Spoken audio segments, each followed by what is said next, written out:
கரூர் கூட்ட நெரிசலில் சிக்கி காயமடைந்த நபரிடம் சிபிஐ அதிகாரிகள் விசாரணை மேற்கொண்டிருக்கிறார்கள். இது குறித்தான அண்மை செய்தியை நாம் பார்த்து வருகிறோம். இதற்கு முன்பாக ஆம்புலன்ஸ் ஓட்டுநர்கள் மற்றும் உரிமையாளர்களிடம் சிபிஐ அதிகாரிகள் விசாரணை மேற்கொண்ட நிலையில் தற்போது கூட்ட நெரிசலில் சிக்கி காயமடைந்த நபரிடம் சிபிஐ அதிகாரிகள் விசாரணை மேற்கொள்ளும் அண்மை செய்தி. விவரங்களை நம்முடைய செய்தியாளர் பிரபாகரன் வழங்க நாம் கேட்கலாம். பிரபாகரன், மேலும் விவரங்கள்.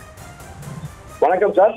தமிழக வெற்றிக் கழக பரப்புரையில் காயமடைந்த நபர் மற்றும் 3 ஆம்புலன்ஸ் ஓட்டுநர்கள் உரிமையாளர்கள் இன்று சிபிஐ விசாரணைக்கு ஆஜராகியுள்ளனர்.